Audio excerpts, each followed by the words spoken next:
শুক্রবার সকালে এবি পার্টির পঞ্চম প্রতিষ্ঠাবার্ষিকী উপলক্ষে জাতীয় প্রেস ক্লাবের অডিটোরিয়ামে আয়োজন করা হয় আলোচনা সভার শুরুতেই শুভেচ্ছা বক্তব্য দেন এবি পার্টির সাধারণ সম্পাদক। এই সময় বিভিন্ন রাজনৈতিক দলের নেতারা প্রয়োজনীয় সংস্কার শেষে দ্রুত নির্বাচন দেওয়ার আহ্বান জানান। প্রধান অতিথি হিসেবে বিএনপির ভারপ্রাপ্ত চেয়ারম্যান তারেক রহমান ভার্চুয়ালি যুক্ত হয়ে বলেন, কিতাবি বা পুঁথিগত সংস্কার দিয়ে স্বৈরাচার ঠেকানো যায় না, তাই পলাতক স্বৈরাচার আর তার দোসররা যেন আর মাথাচাড়া দিয়ে উঠতে না পারে, সেটাই হবে আগামীর রাজনৈতিক বন্দোবস্ত।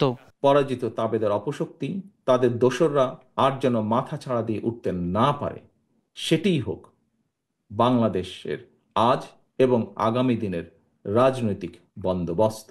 তিনি বলেন, সুকৌশলে দেশে এমন আবহ তৈরির চেষ্টা চলছে যেন নির্বাচনের কথা বললেই অপরাধ।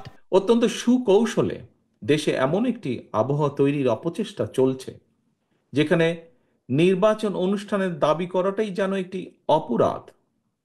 জাতীয় নির্বাচন অনুষ্ঠান নিয়ে অবজ্ঞাসূচক বক্তব্য মন্তব্য কিন্তু পলাতক স্বৈরাচারকেই আনন্দ দেয়।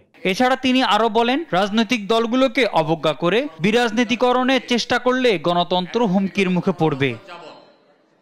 উপস্থিতিবৃন্দ, সবশেষ দ্রুত নির্বাচনের রোডম্যাপ ঘোষণারও দাবি জানান তিনি।